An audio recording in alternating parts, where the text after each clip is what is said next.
주님의 이름으로 축복합니다. 사랑합니다. 신약 성경에서 가장 유명한 사도는 바울이지요. 신약 성경 27권 중에서 14권의 저자가 바울이에요. 이 바울이 성경만 많이 기록한 것이 아니라 전도하기도 많이 힘쓰고 애써서 바울을 통해서 세워진 교회들이 한둘이 아니에요. 그 중에 한 교회가 이 빌립보 교회인데, 빌립보 교회가 세워지게 되어진 그 동기가 있습니다. 바울이 아시아에 가가지고 전도를 하려고 힘쓰고 애쓰는데 성령이 막으셔요. 전도는 성령이 함께 하셔야 열매를 맺지, 성령이 막으시면 그저 말만, 소리만 나지 구원하는 역사는 이루어질 수가 없거든요. 그래서 소아시아에 가서 전도를 하려고 힘쓰고 애쓰는데 성령이 막으시니까 못하고 있는데, 그 밤에 환상 중에 마게도냐 사람이 짠 나타나가지고 자기들에게 오라는 거예요. 이런 환상을 본 바울이 마게도냐 사람들에게 복음을 전하라는 그 하나님의 뜻인가 보다 해가지고 마게도냐로 가는데, 마게도냐라고 하는 지역의 첫 성이 빌립보라고 하는 성이에요. 그 빌립보라고 하는 게 성에 들어가서 전도를 하려고 보니까 물가에 앉아서 아낙네들이 빨래를 하고 있어요. 그래서 빨래하는 아낙네들에게 전도하려고 갔지요. 가가지고선 전도하려고 보니까 복음을 팔려고 자기들은 왔는데 옷감 팔려고 온 루디아라고 하는 여자도 있더라고요. 그래서 복음을 전하는데 대상인 아낙네들은 믿지를 않고 옷감 장사 루디아가 하나님을 경외하는 거예요. 자기 집으로 초청해서 자기 집 식구들 다 모아놓고 복음 듣고 세례받고, 그래서 빌립보 교회가 탄생하게 되어집니다. 그래서 루디아가 자기 집에 우거하면서 그저 일정 기간 동안 머무는 동안에 그저 이 숙식을 제공하는 이런 역사를 이루는데, 바울과 실라가 그 루디아 집에 거하면서 거처를 거기에 삼고 기도하는 처소를 정하고는 왔다 갔다 기도하러 기도 처소를 갔다 왔다 하는 거예요. 그런데 길가에, 사람들이 다니는 길가에 귀신 들려가지고 점치는 여종이 있는 거예요. 그들이 그가 바울과 실라를 보기만 하면 큰 소리로 외치는 거예요. 저들은 하나님의 거룩한 종이시다. 저들은 하나님의 거룩한 종이시다. 그러니까 자기들이 하나님의 종이라고 하는 사실을 누가 무엇같이 알고, 귀신같이 알고는 귀신이 알게 하자, 외치게 하잖아요. 그러니까 하나님의 거룩한 종이라면 가만히 침묵할 수가 없잖아요. 나 몰라라 숨길 수 없잖아요. 그러니까 예수의 이름으로 귀신을 쫓아버려요. 귀신이 나가니까 점치는 여자가 점을 칠 수가 있어요, 없어요? 점괘가 안 나오는 거예요. 그 옆에 건물에 점치는 사람이 있던데 기도를 열어보니 빡세게 해서 점괘가 안 나와야지 문 닫는다니까. 점이 잘 쳐지면은 교회 가까이서 악한 신이 활동을 활발하게 하는 것이라니까요. 악한 신이 활발하게 활동한다, 이 말은 하나님을 섬기는 하나님의 자녀들이 사탄을 물리칠 수 있는 영역이 감퇴되어져 있고 이제 힘이 별로 없고 기도 별로 하지 않는다, 이런 이야기가 되어지는 거예요. 아무튼 점을 칠 수가 없으니까, 점괘가 나오지 않으니까 알아맞힐 수가 없잖아요. 무엇같이 그동안에 맞추면서 점을 쳤는데 귀신같이 맞추면서 점을 쳐가지고 돈을 벌었는데, 그런데 여종이거든. 그래서 복채를 받으면 그것을 주인에게 돌리는 거예요. 그러니까 주인이 짭짤하게 수입이 있는데 누구 때문에? 바울이 귀신을 내쫓는 바람에 수입이 끊긴 거예요. 그래가지고 고소를 해서 잡혀가가지고 흠씬 두들겨 맞고 빌립보 감옥에 갇혔는데, 바울과 실라가 뭐가 좋다고, 하나님께 감사 기도하고 뭐가 좋다고 하나님을 찬양하는 거예요. 하나님을 찬양했다라고 하는 것은 무엇했다는 얘기예요? 감옥에 비록 갇혔지만 기뻐했다는 얘기잖아요. 그러니까 하나님께서 그곳에 임재하셔서 옥문이 열려, 그리고 매인 것이 풀려. 지진이 나무리 인해 가지고 옥문이 열리고 매인 것이 풀리니까 깜빡깜빡 졸고 있던 간수가 죄수들이 도망간 줄 알고, 죄수를 놓치면 자기가 죄수 대신 죽어야 되거든요. 자결하려고 그러는 것을 바울이 급히 만류를 하잖아요. 우리 여기 있으니까 험한 짓 하지 말라고. 그때의 간수가 물어요. 선생들아, 내가 어떻게 해야 구원을 받으리까? 그때 유명한 말을 남기죠. 그게 뭐예요? 주 예수를 믿으라. 그리하면 너와 네 집이 구원을 얻으리라 라고 하는 말을 남깁니다. 그래서 이러한 내용을 성경 세 구절에서 우리가 볼 수가 있는데, 사도행전 16장 15절 보십시다. 같이. 그와 그 집이 다 세례를 받고 우리에게 청하여 이르되 만일 나를 주 믿는 자로 알거든 내 집에 들어와 유하라 하고 강건하여 머물게 하니라. 누가 그 집에서 다 세례를 받았고 청해서 내 집에 들어오라고 그래, 유하라 했어요? 루디아라고 하는 여인이. 그래서 성지순례 가보니까 빌립보 교회 가봤거든요. 빌립보 교회 그때 바울이 그 세운 교회의 모습이 아니고 후에 그저 깨끗이 짓고 또 리모델링 할 때 갔는데 안에 뭐 벽화도 그려놓고 막 그랬더라고요. 그런데 빨래터가 옆에 가까이 있어요. 그래서 깨끗한 물이 흐르고 있어요. 빨래터도 시멘으로다가 그저 이쁘게 단장을 한 것 같아요. 옛날에 그렇게 빨래터가 곱게 만들어지지는 않았을 것 같아요. 그런데 그 빌립보 교회가 지금 현재도 그 빨래터 옆에 있다라고 하는 데서 확인할 수가 있고, 그 다음에 사도행전 16장 17절 말씀 봅시다. 같이. 그가 바울과 우리를 따라와 소리질러 이르되 이 사람들은 지극히 높은 하나님의 종으로서 구원의 길을 너희에게 전하는 자라며. 지극히 높은 하나님의 종으로 구원의 길을 너희에게 전하는 자라고 어떻게 해요? 소리를 질러. 혼자 쭝얼쭝얼거리는 것이 아니라, 가까워서 기속말 하는 것이 아니라 지나가는 사람이 다 돌아보고 들을 수 있도록 큰 소리로 소리를 질러. 그러니까 그 다음 18절은 안 올렸는데 예수의 이름으로 다 귀신을 쫓아내는 이런 역사를 이룬 것을 봅니다.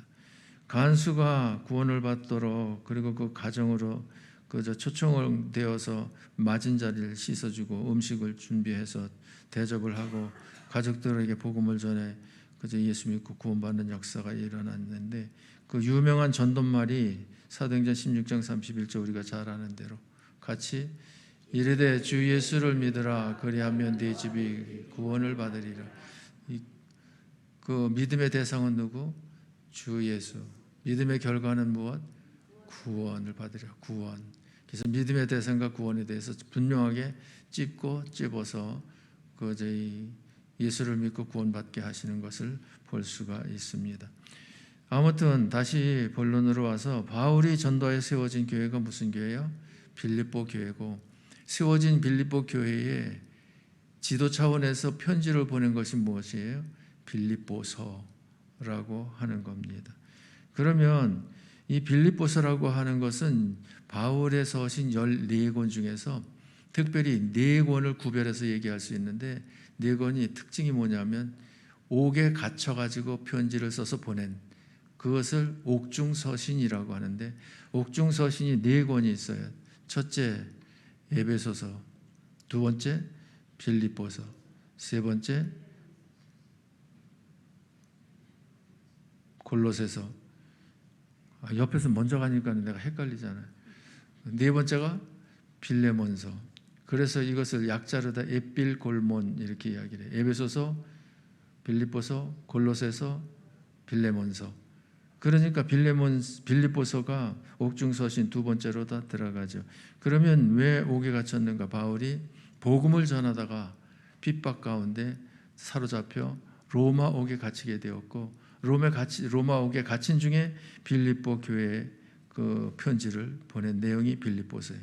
빌립보서 4장으로 되어져 있는데, 그런데 바울이 옥에 갇혀가지고 편지를 쓴다라면, 와, 옥에 갇혀보니까 먹을 것도 제대로 안 주고, 그저 옆에 그저 화장실도 있어서 냄새 나고, 벌레들이 울거리고, 쥐가 왔다 갔다 하고, 아, 이거 못 살 때 들어와가지고선 내가 제명대로 못 살겠다고 원망하고 불평하고 짜증내고 신경질 내고, 그러니까 니네들이 힘써가지고 나 좀 옥에서 건져내도록 해라.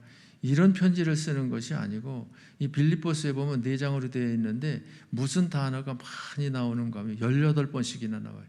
기뻐하라, 기뻐하라, 기뻐하라, 기뻐하라.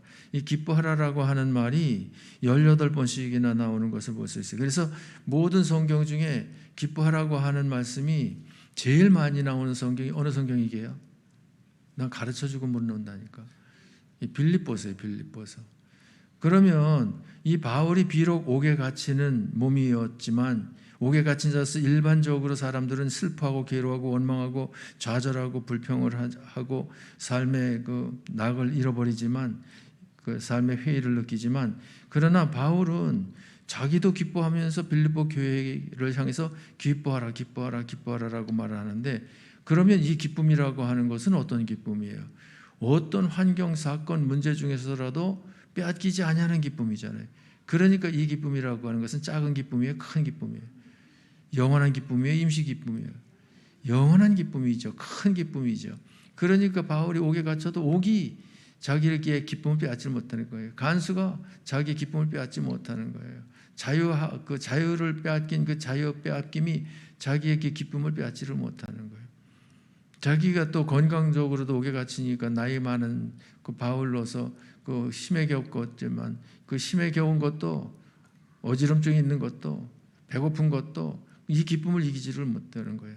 그러니까 이 바울은 기뻐하면서 기뻐하라고 말하는데 무엇을 인해서 이와 같이 기뻐하는가? 저와 여러분들도 바울이 이와 같이 기뻐하는 기쁨이 있었더라고 하면 저와 여러분도 이 기쁨이 어떤 기쁨인가를 찾아서 우리도 그 기쁨을 내 기쁨이 되게 하고 그 기쁨에 의한 삶을 살면서 그저 이 가정생활, 사회생활, 교회생활 어디 가서 무엇을 하든 모든 그 범사가 기쁨을 빼앗지 못하도록 그래서 우리가 간증할 수 있는 것은 항상 기뻐한다라고 간증할 수 있도록 이러한 믿음의 실력을 갖추는 이 시간 되어지기를 원합니다.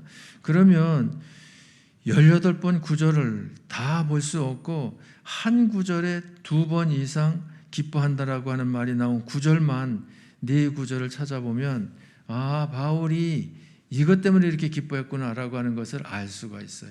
그럼 그걸 꼭 붙잡고 저와 여러분들도 그것에 의해서 기뻐하는 신앙생활을 펼쳐나갈 수 있기를 바랍니다. 자 그러면 빌립보서 1장 18절 말씀 보십니다. 자 무엇 때문에 기뻐하라고 그러는가 보십시다. 같이 그러면 무엇이냐 거칠애로 하나 참으로 하나 무슨 방도로 하든지 전파되는 것은 그리스도니 이로써 나는 기뻐하고 또한 기뻐하리라. 이로써 나는 기뻐하고 기뻐한다. 이로써는 무엇 함으로써 전파되는 것은 그리스도니 그리스도를 전파함으로 이로써 그리스도를 전파한다는 말은 말이에요. 그리스도를 자랑한다. 그리스도를 알린다 이 말이에요. 그리스도를 드러낸다. 그리스도를 보여준다. 이런 의미를 가지고 그 그리스도를 전파한다라고 이야기하는 겁니다. 꼭 전도지 들고 나가는 거 그것만 가지고 이야기하는 것이 아니고 여러분들이 생활 중에 그리스도를 드러내고 나타낼 수 있고 말에서 그리스도를 칭찬할 수 있고 그리고 삶 속에서 예수님의 그 향기를 풍길 수 있는 이런 것 그러니까 한마디로 말을 해서 무엇함으로 사는 것 그리스도 안에 사는 것 그리스도로 사는 것으로 무엇하고 무엇한다? 나는 기뻐하고 또한 기뻐하노라. 어떻습니까 여러분들이 주님 안에 거하는 삶을 사는 것이 그렇게 기쁩니까? 예수를 믿는 자로서의 삶을 사는 것 그 기쁨보다 더 큰 기쁨이 없습니까? 왜 대답이 없습니까? 빌립보서 2장 17절 말씀 보십시다. 같이 만일 너희 믿음의 제물과 섬김 위에 내가 나를 전제로 드릴지라도 나는 기뻐하고 너희 무리와 함께 기뻐하니라. 믿음의 제물과 섬김 위에 내가 나를 믿음을 가지게 하기 위해서 수고, 봉사, 헌신하는 그 헌신 위에 전제로 드린다는 것은 포도즙을 제물에 부어드리는 것.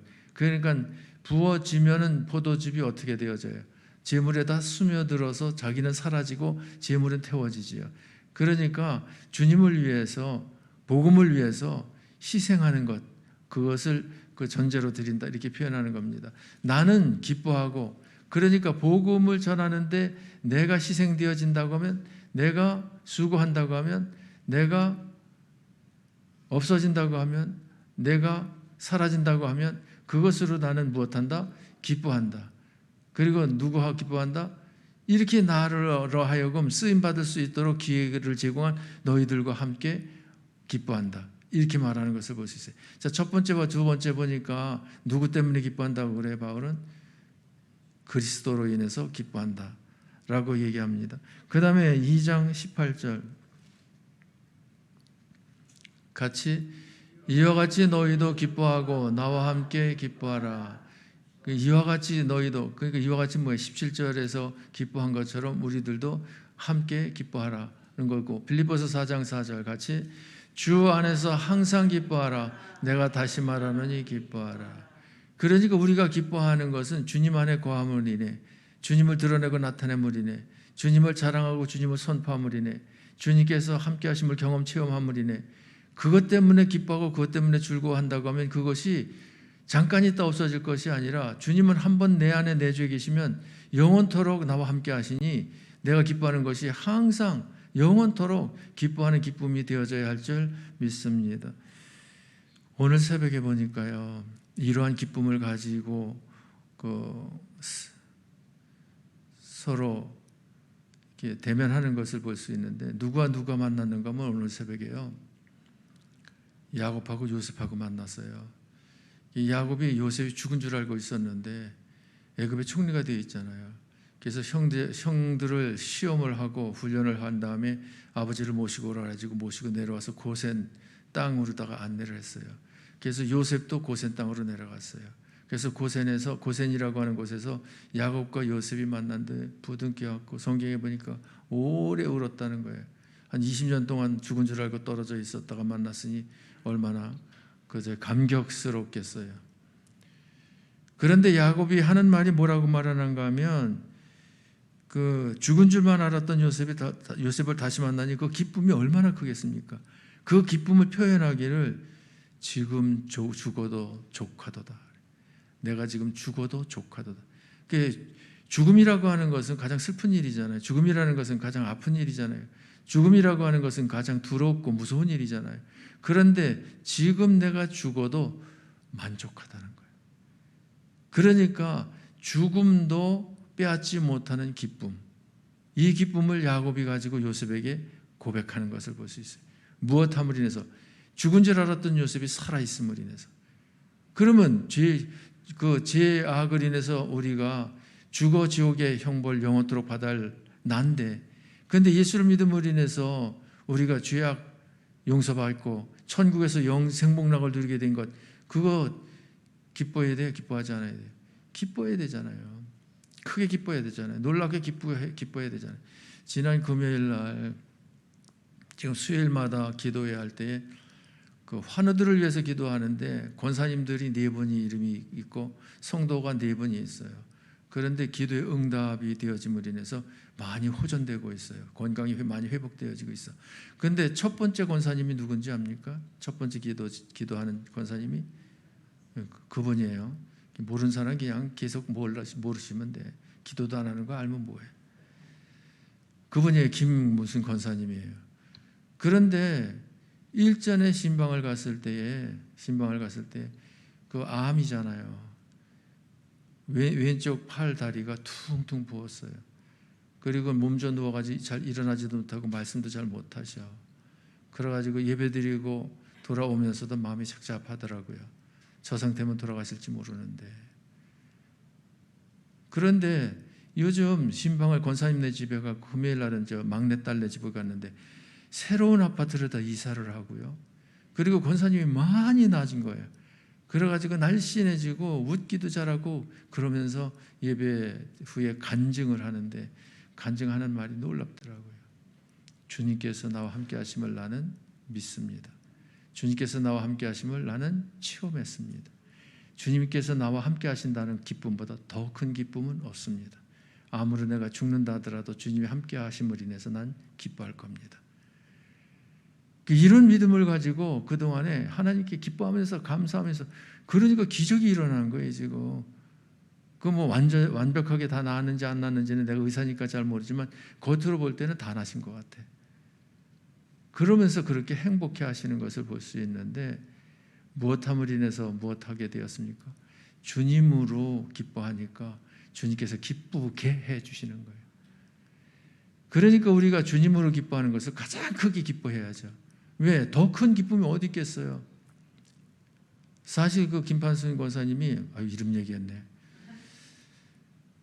기뻐한다고 하는 것이 암인데 이 고침받지 못해도 주님이 함께하는 것으로 기뻐한다는 거예요. 그게 진짜 신앙이죠. 그래서 우리 교회가 신앙생활 첫사랑이래. 그리고 또 김 목사가 또 그 첫 목회자라는 거예요. 그래가지고 신실하게 신앙생활을 하는데 그 막내딸하고 같은 동 아파트로다가 새 아파트로다가 그 막내딸도 이사를 했어요. 그 막내딸도 그 집사잖아요. 근데 아이들을 셋을 낳았잖아요. 그래가지고 주일학교 부흥을 위해서 수고 많이 하는데 넷째는 날 생각 없는 것 같더라고.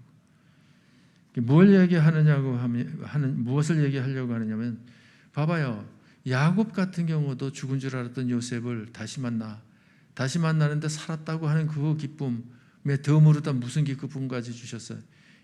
총리가 되어서 만난다고 하는 총리 되어지는 기쁨까지 얹어서 덤으로 주신 하나님 앞에서 지금 죽는 한이 있어도 조카도다 여한이 없다 이 말이에요. 그렇더라고 하면 저와 여러분들은 그저 이 세상 7, 80년 사는 데 있어서 여러 가지 사고 사건들이 줄을 잇지요. 힘들고 어려운 일들이 줄을 잇지요.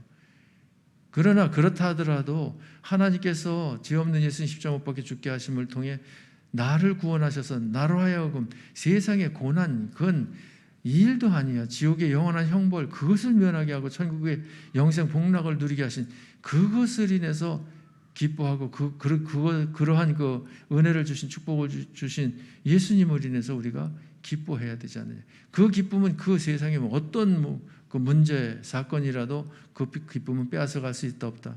빼앗아갈 수 없다라고 하는 것을 말씀을 하시는 겁니다.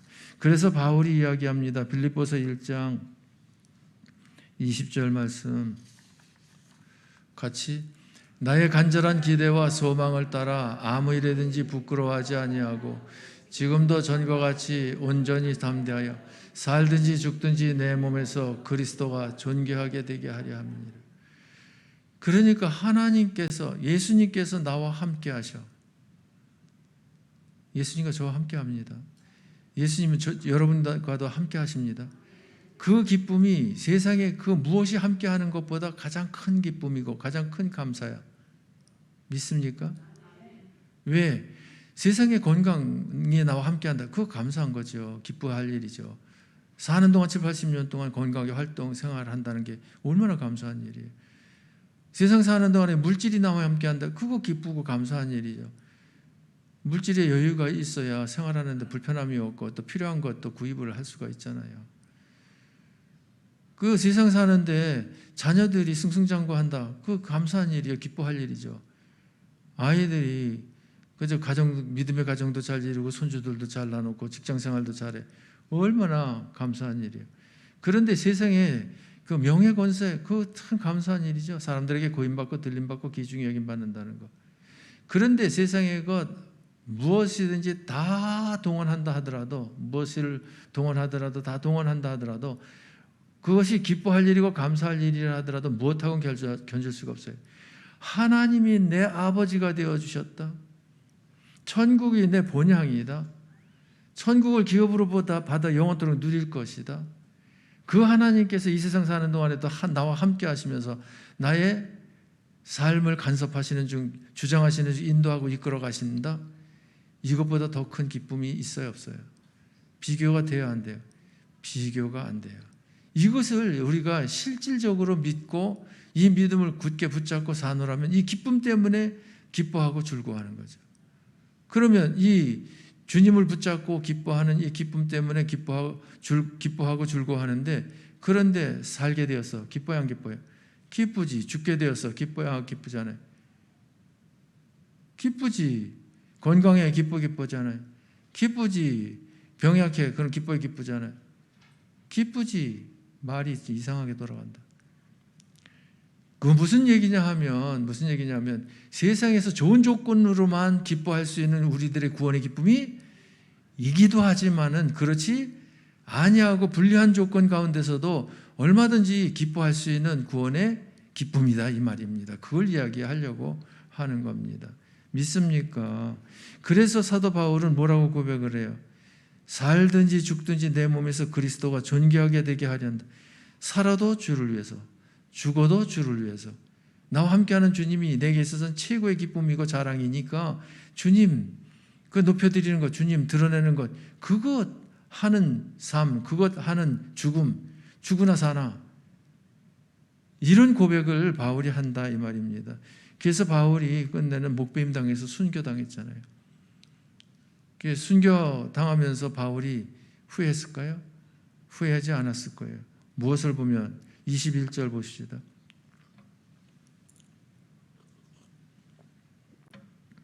같이 이는 내게 사는 것이 그리스도니 죽는 것도 유익함이라.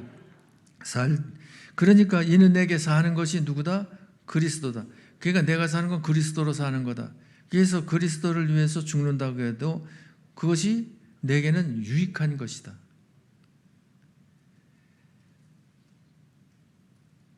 그러니까 거기 빌립보서 1장 22절인데 나중에 다시 확인하겠습니다만, 그러나 만일 육신으로 사는 이것이 내 일의 열매일진데 무엇을 택해야 하는지 나는 알지 못하노라 그러는데, 내가 그 둘 사이에 끼었으니 차라리 세상을 떠나서 그리스도와 함께 있는 것이 훨씬 더 좋은 일이라 그렇게 하고 싶으나 내가 육신으로 있는 것이 너희를 위하여 더 유익하리라. 그게 살아도 그리스도를 위해서, 죽어도 그리스도를 위해서. 그래서 사는 것이 좋냐 죽는 것이 좋냐 그랬을 때 바울은 무엇도 좋지만 무엇이 더 좋다. 사는 것도 좋지만 사는 것보다 죽는 것이 더 좋다. 죽으면 주님과 온전히 함께 할 수 있으니까. 근데 살아있으면 너희들과 함께하면서 너희들의 믿음에 유익을 도모하기 때문에 그것도 좋은 것이다 라고 하는 이야기를 합니다. 그것은 조금 이따 성경 구절을 확인하도록 하고, 그러니까 바울에게 있어서 기쁨은 누구예요? 세상적인 육신적인 어떤 조건에 좌우되어지는 것이 아니라 나를 구원하신 나와 함께 하시는 주님이 나의 기쁨 자체야. 나의 기쁨의 전부야. 나의 기쁨의 시작이요 끝이야. 여러분도 이러한 신앙을 가지시기 바랍니다. 똑같은 환경이 주어졌다 하더라도요, 어떤 사람은 기뻐하고 감사해.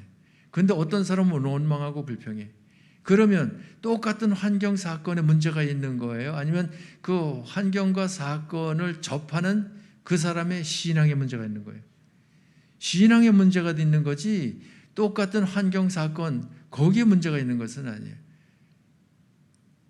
그러니까 하나님께서 함께 하시면서 이 환경도 이 사건도 합력하여 선이 되게 하신다. 믿음의 유익이 되게 하신다. 금수 안에서의 복을 주시려는 재료가 되게 하신다.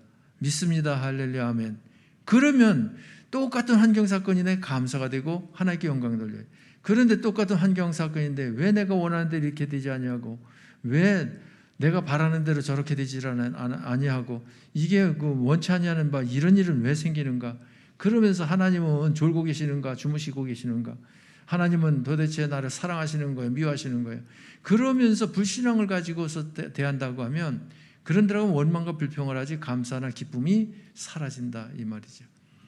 그래서 이와 같이 옥에 갇혀서도 그리스도 함께하는 것으로다가 기뻐하는 바울은 뭐라고 얘기하는가 하면, 내가 옥에 갇힘을 인해서 옥에 갇히지 아니한 옥 밖에 있는 형제들을 인해서 감사한다는 거예요. 왜? 내가 옥에 갇히기 전에는 내가 전도하는 것을 시기해서 자기들도 전도하는데, 바울이 전도를 원체 잘하니까 주눅이 들어서 잘 못했지만, 옥에 갇히니까 이제 바울이 못하니까 우리가 전도하자.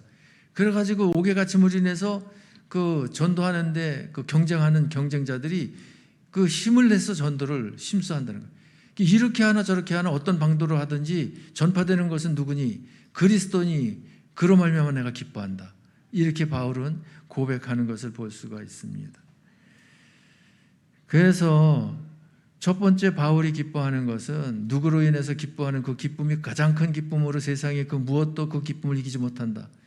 나를 구원하신 주님이 나와 함께 하시는 그 기쁨, 그 기쁨이 가장 큰 기쁨으로 세상에 그 무엇이 이 기쁨을 빼앗지 못한다. 그러므로 항상 기뻐할 수 있다 라고 하는 것이고요. 그 다음에 두 번째 기뻐한다는 말 다음으로 다 많이 나오는 단어가 어떤 단어냐면 생각한다라고 하는 말이 11번 나오고 뜻이라는 단어가 5번 나오고 마음이라고 하는 것이 8번 나와요. 이게 생각이나 뜻이나 마음이나 같은 맥락의 단어들이잖아요.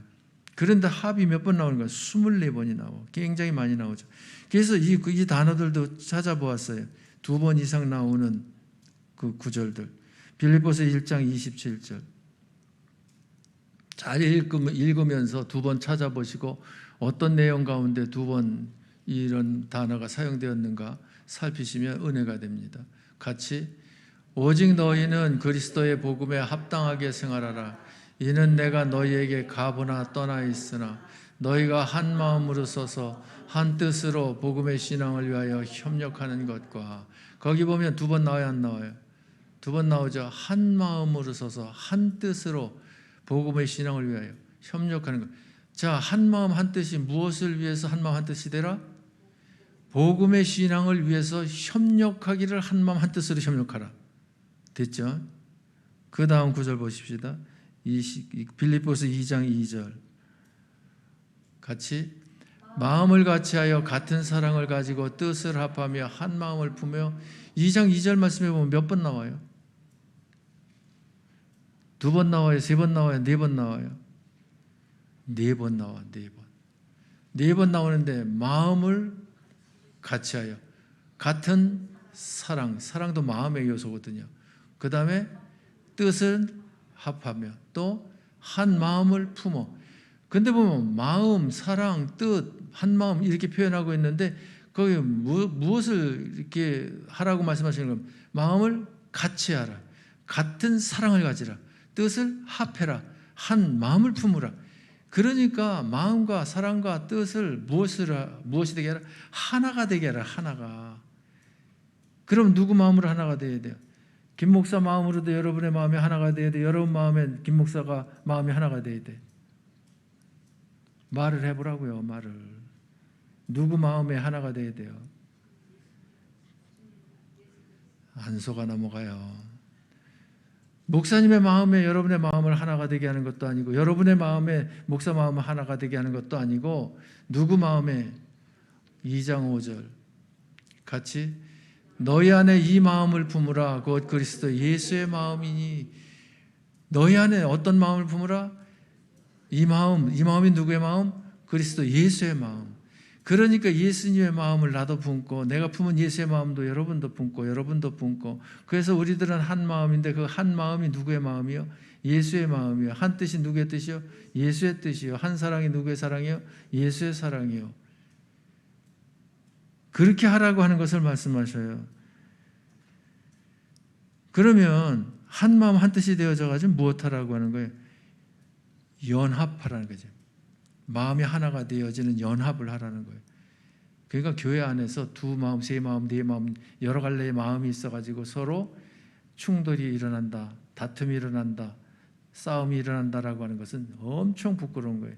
주님의 마음으로 하나가 일치가 되지 않았다는 증거예요. 그게.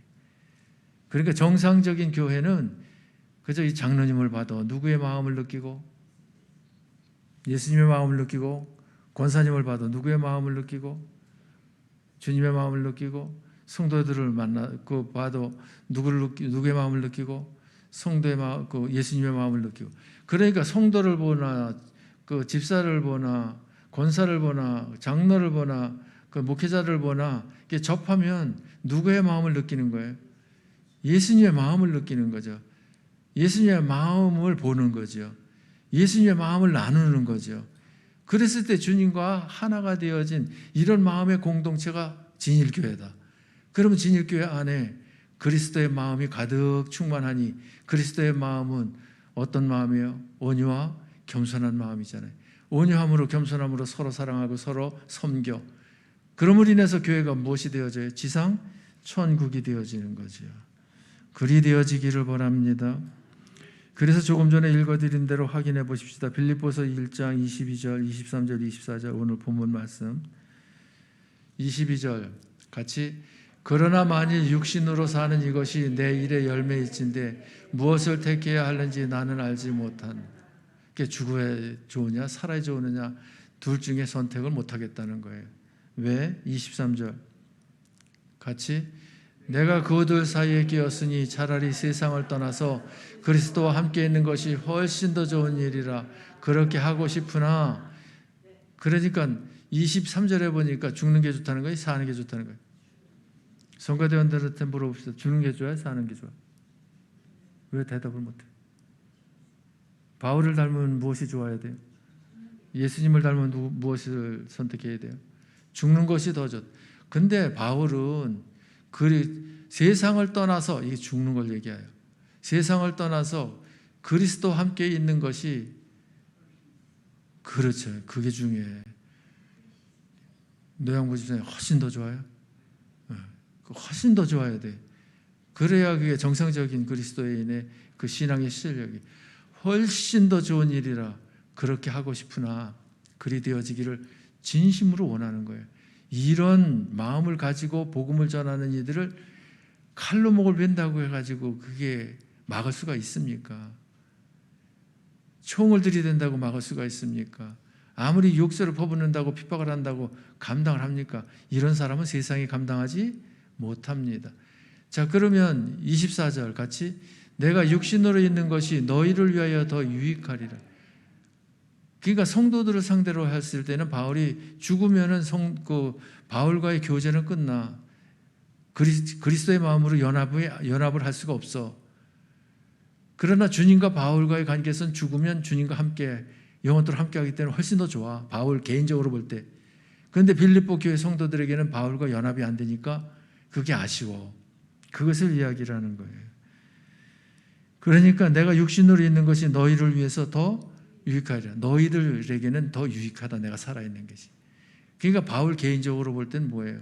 주님과 함께하는 죽는 것이 훨씬 더 좋다. 그러니까 우리들의 신앙생활의 믿음의 실력이 이 고백을 할 수 있는 실력은 돼야 하나님 앞에 부끄럽지 않는 신앙이라고 할 수 있지. 조금만 그냥 몸이 불편하면 겁이 덜컥 나가지고 그래서 쩔쩔매고 병원이라는 병원 다 찾아다니고 약방이라는 약방을 다 찾아다니고. 그거 다니는 건 나쁘다는 것이 아닌데, 다니되 그 병원이나 약국을 사용하되 주님을 의지하는 한편 마음을 굳게 붙잡고 그것은 재료로 다 이용을 해야지.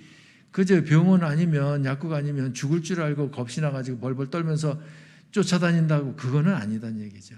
그러면 주님은, 의지할 주님은 어디 계셔? 내 안에 아니 계시는 거잖아요. 내 삶에 아니 계시는 것이잖아요. 그렇게 되어지면 안 돼. 내 삶의 주인이 주님이 되셔야 되고 다른 모든 것들은 재료가 되어서 쓰임받는 그런 그 존재가 되어줘야죠. 자, 바울이 빌립보 교회를 상대로 해서 편지를 쓰는 이 편지 쓰는 그 마음은 기쁨이 있는 거예요, 없는 거예요? 감사가 있는 거예요, 없는 거예요?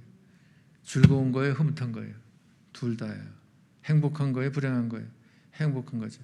그러면서 바울은 빌립보 교회가 이런 교회가 되기를 원한다 라고 하면서 1장 3절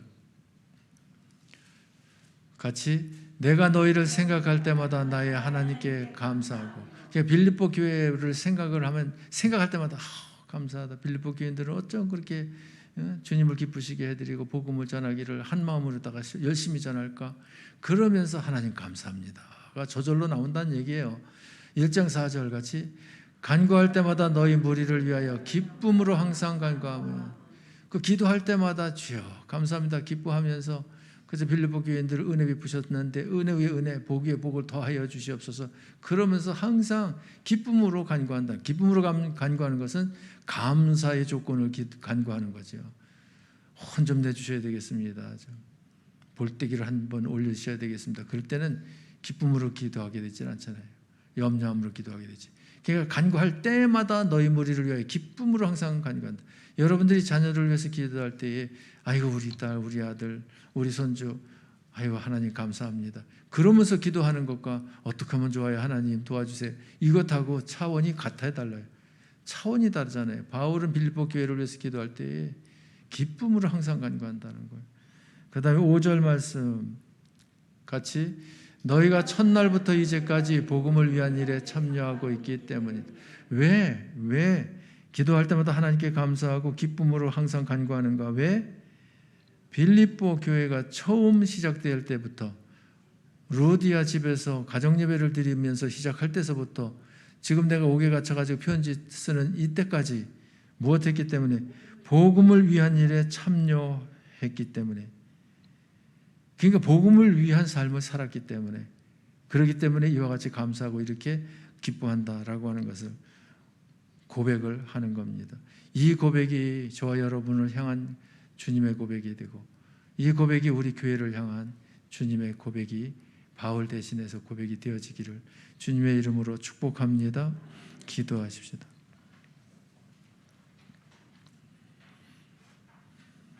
참 좋으신 하나님께서 오늘도 11월 들어 두 번째 주일을 저희들에게 허락하시고 정한 시간 9시에 예배 드리게 하신 것 감사하오며, 또한 하나님 앞에 나와 예배하는 저희들 되게 하신 것도 감사합니다. 예배를 드릴 때에 빌립보 교회를 저희들에게 소개하시면서 빌립보 교회를 향해 바울이 18번씩이나 기뻐한다, 기뻐한다, 기뻐한다라고, 또한 한 구절에 2번씩이나 반복해서 기뻐한다라고 고백한 그 고백이 어찌 됨인지 저희들로 하여금 살피게 하실 때에 주님께서, 구원의 주님께서 함께 하시는 것을 가장 크게 여겼기 때문에 세상에 그 무엇이 그 기쁨을 빼앗을 수 없고 그 기쁨을 취소시킬 수 없기에 기뻐한다고 한 것을 보며, 또한 주님의 마음을 내 마음으로 함께 공유하고 그 마음으로 주님의 마음으로 연합한 자 되어 복음을 위하여 협력하는 그러한 빌립보 교회였기 때문에 바울은 기뻐한다라고, 하나님께 감사한다라고 고백을 한 것을 보는데, 우리 진일교회 모든 성도들이 바로 이 빌립보 교회 못지아니한 주님께서 기뻐하시는 교회가 되게 하여 주시옵소서. 주님께서 감사하는 교회가 되게 하여 주시옵소서. 하나님께서 전도 방법을 주셔서 한때는 심수에서 복음을 전하는 일에 진력한 적도 있습니다만 지금은 소홀히 하고 있사온데, 빌립보 교회는 처음부터 지금까지 복음을 전하는 일을 쉬지 아니하고 힘쓴 것을 바울은 고백합니다.